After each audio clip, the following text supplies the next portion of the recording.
He was minutes from losing everything: boardroom chaos, headlines screaming fraud, and betrayal closing in fast. But in the shadows of his billion-dollar empire, a quiet cleaning lady held a secret that could destroy him or save him. And she knew everything.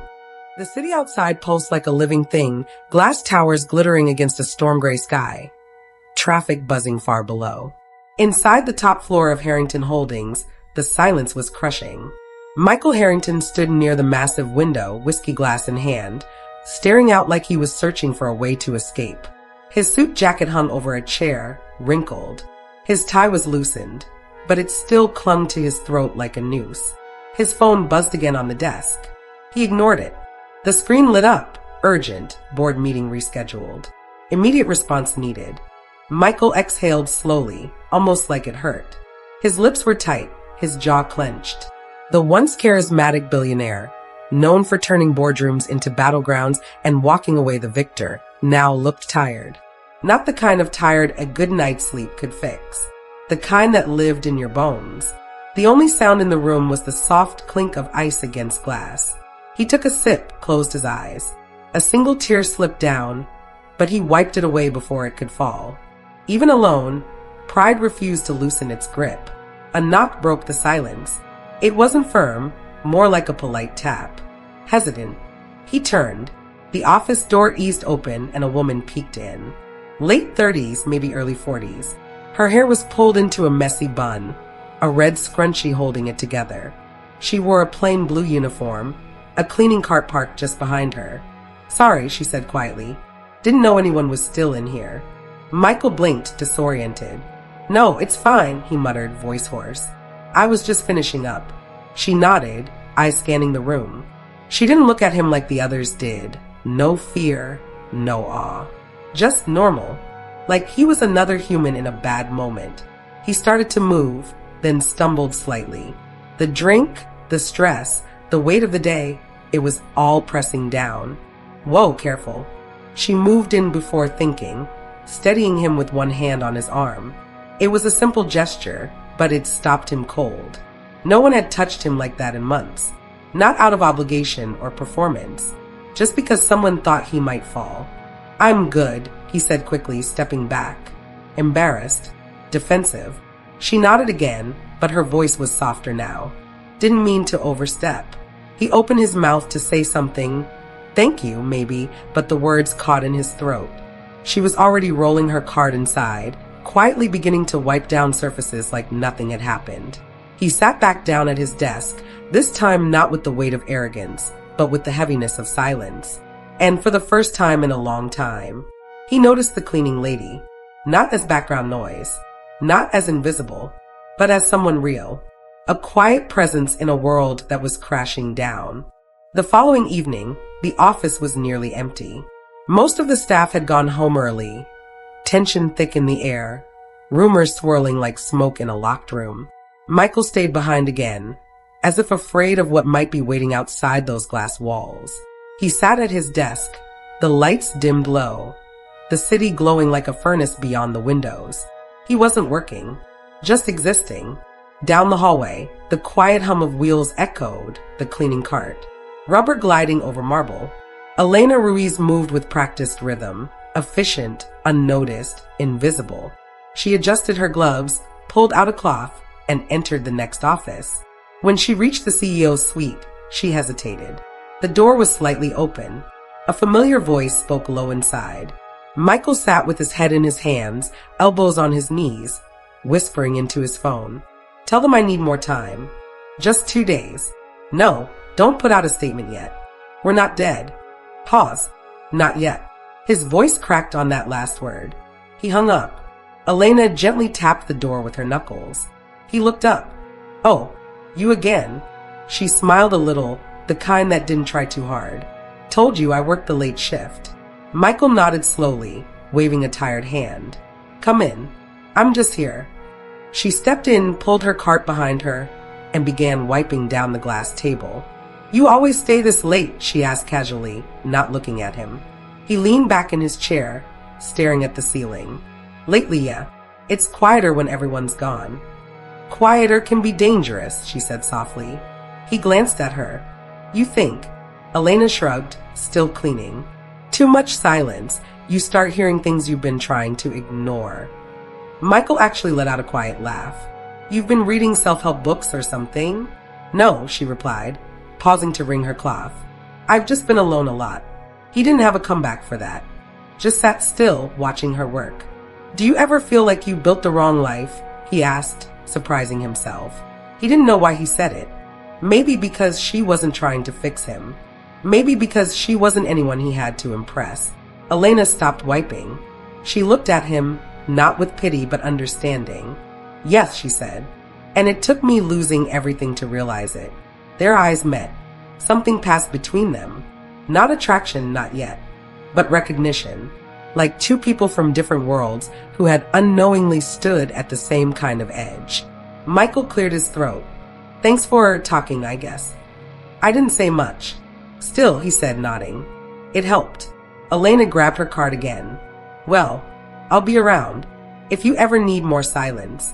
And just like that, she disappeared down the hallway, the sound of her wheels fading into the hum of distant lights. Michael leaned back again, a strange weight in his chest. For the first time in weeks, the silence didn't feel quite as empty. The next morning came hard. The moment Michael walked into the boardroom, he could feel it, like walking into a trap he helped design. 12 men and women in sharp suits sat waiting, each one with tight expressions and colder eyes. The air was thick with unspoken blame. A younger board member, Jackson, broke the silence. Michael, the press is out of control. You saw the numbers. The investors are pulling back. And frankly, everyone's wondering where you've been. I've been here, Michael said calmly, but his voice carried less steel than usual, trying to keep this thing from completely unraveling. Another director leaned forward. Then maybe explain the $30 million that vanished into the Singapore account, or the SEC notice on your desk. Michael stiffened. The tension in his chest grew heavier, but he pushed through it. There's an explanation. I'm working on it. Someone scoffed quietly. The boardroom, once his kingdom, had turned into a battlefield, and this time, no one was standing behind him. Just vultures circling. After the meeting, he returned to his office. Alone. Again. He sat down, hands shaking slightly as he removed his cufflinks, one by one. Out in the hallway, Elena swept along the marble floors, earbuds in, zoning out the world. A group of junior employees passed her.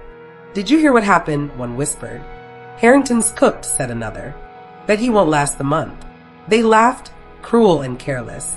Elena didn't flinch, but her sweeping slowed. She had seen this before. How quickly people turn on the ones they once followed. Later that evening, she entered the office quietly, expecting it to be empty. But Michael was there, slumped on the couch, necktie loosened again. Another untouched drink on the table. The room smelled like stress and expensive cologne. Didn't expect you, he muttered without looking up. You look worse today, Elena said simply, half smiling as she pulled on her gloves. Thanks. I mean it kindly, she said, walking past him to straighten a stack of books he never read. You've got that, barely holding it together. Look. He almost laughed. Almost. You know, she added, her voice gentler, people talk about you out there. Michael tensed. I figured. But I don't listen much to people who only speak when someone's falling. He looked at her. This time really looked. Not like a man noticing a worker. Like a man finally seeing the only person in the building who wasn't afraid of the truth. Why are you nice to me? He asked. It wasn't defensive. Just honest. Elena's eyes softened. Because I know what it's like when no one is. He said nothing. Just stared at her for a long moment. And in the quiet of that room, lit only by the dim glow of the city outside, Michael realized something. It wasn't the board that scared him. It wasn't the headlines. It was the terrifying thought that maybe he deserved all of this. But for some reason, she didn't seem to think so. And that was enough to hold him together for one more night. The building was asleep. Security guards half dozed at their desks, screens flickering with static footage. Elevators dinged softly in empty shafts. Even the city outside had quieted, wrapped in the heavy stillness of 2 a.m. Elena moved through the darkened corridors with ease, her cleaning cart rolling quietly. This place, with all its glass and gold, never belonged to her. But she'd walked it so many times, it felt like she knew its heartbeat.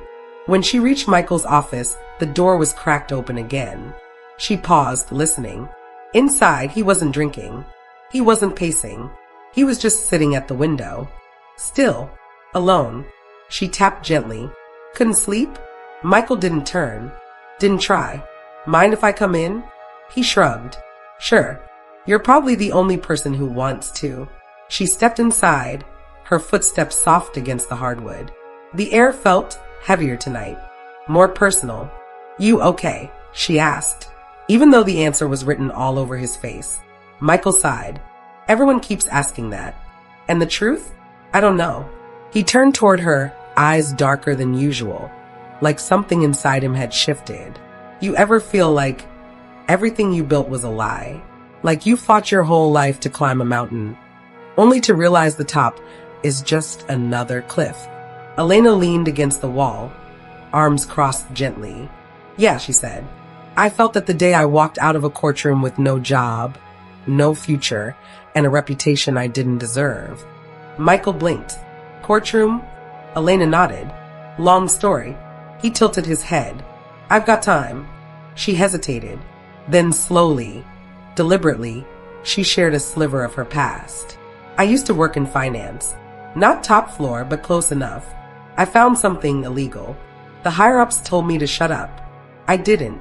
So they made sure I lost everything. Michael sat up straighter.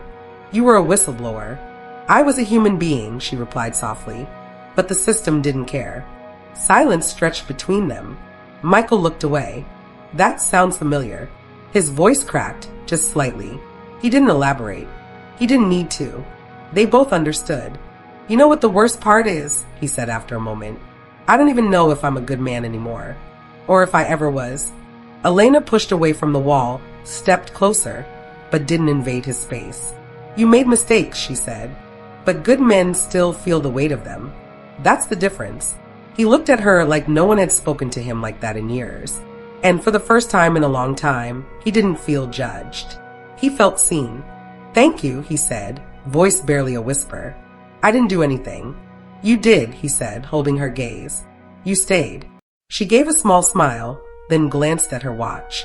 Well, if I lose my job, it won't be the first time. He smiled too, just barely. It wasn't much, but it was real. She started to leave. Just before reaching the door, she paused. Michael, she asked without turning around. Yeah. Sometimes, the right thing doesn't fix your life, but it lets you live with it. And with that, she disappeared down the hall once more. Michael sat there, staring at the door, feeling the echoes of her words settle into the cracks of his armor. It wasn't hope exactly, but it was the closest thing he'd felt to it in years. The next morning began in a daze. Michael's world was still on fire. Headlines were worse.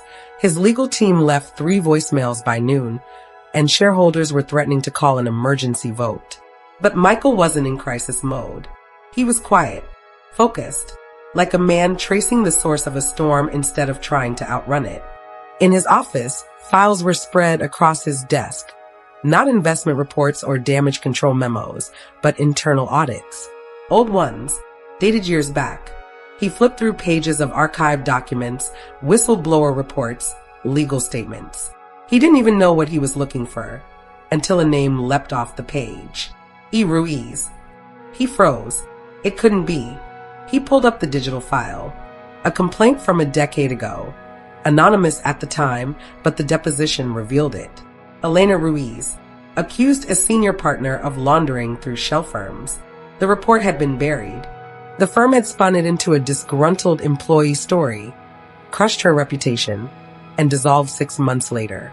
That implosion, it opened the doors for his company to swoop in, take over the contracts, and secure their first major leap into global investment. He had built his empire on the ruins of hers. Michael sat back in his chair, stunned. The silence rang in his ears. He remembered her standing by the door last night. The look in her eyes, the calm, the strength. And she never told him, never asked for pity, never blamed him. He stood up, walked to the window. The city hadn't changed, but everything inside him had. He remembered something else she'd said. Sometimes, the right thing doesn't fix your life, but it lets you live with it. Now he understood.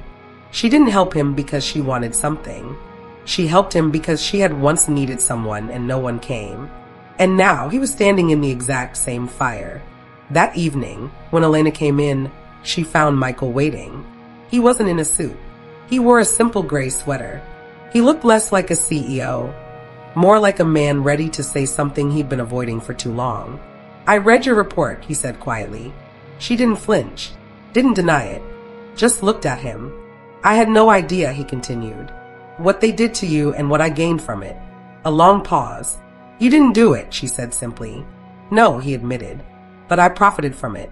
And I never asked where the door came from. I just walked through it." Elena studied him. "So why tell me now?" He stepped closer, expression soft but serious. "Because you could have stayed bitter. Could have thrown it in my face. But you didn't. And I need to understand how someone like you still believes in people like me." She smiled gently. Not sad. Not triumphant. Just human. "I don't believe in people like you," she said. "I believe in people who can still change." The weight of her words sank deep. And Michael, once untouchable, once arrogant, felt something crack. But this time, it didn't feel like breaking. It felt like starting over. Michael had never been in the janitor's closet before. Not really. Maybe once years ago, when someone spilled coffee during a meeting and the intern scrambled to fix it.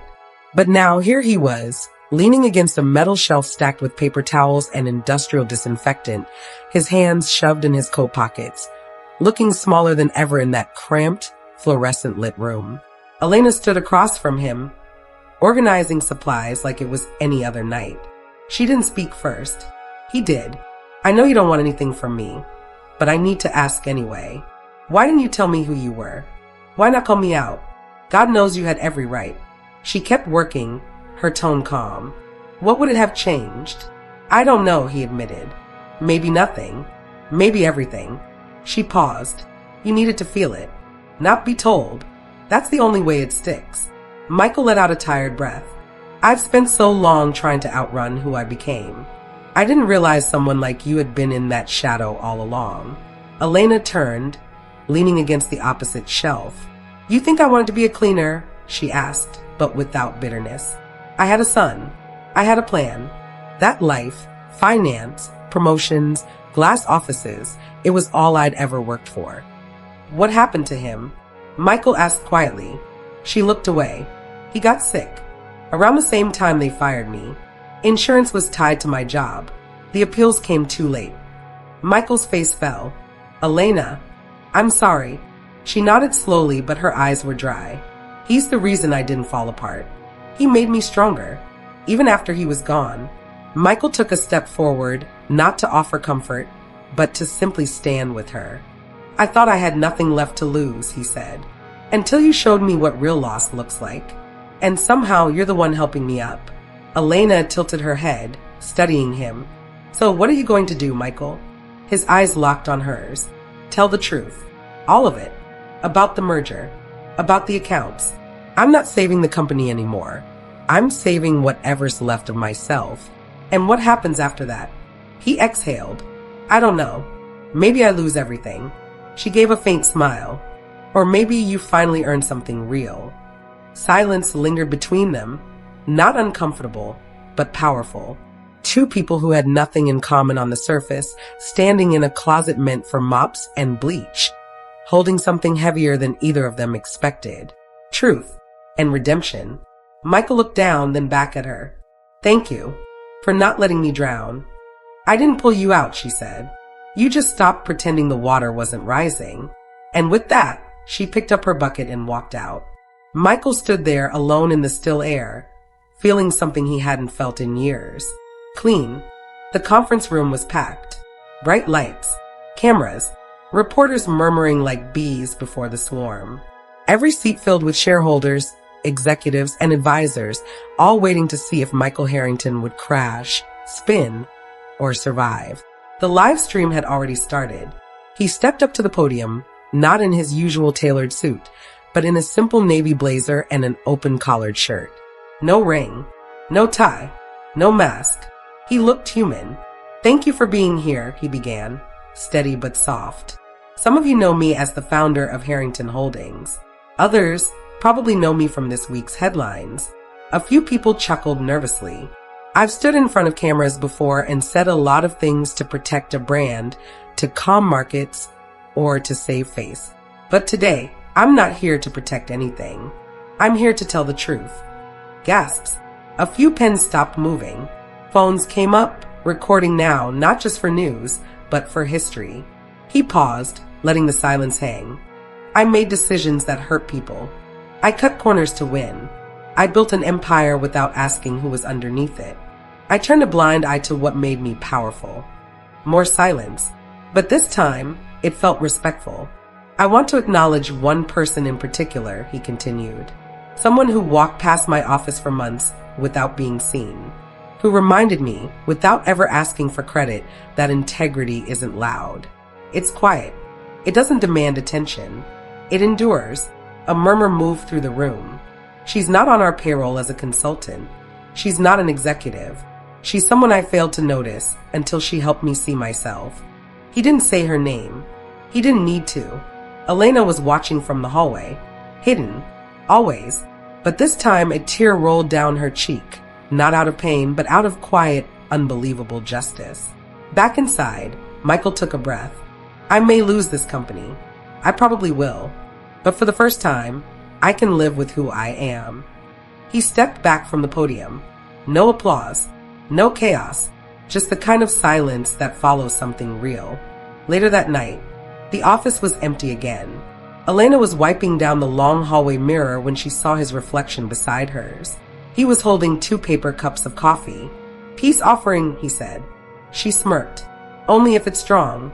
They sipped quietly, looking out the same window he once stared through alone. You meant what you said, she asked. Every word. She nodded. Good. Then maybe you didn't lose everything. He looked at her, truly looked at her. No, he said. I think I finally found something.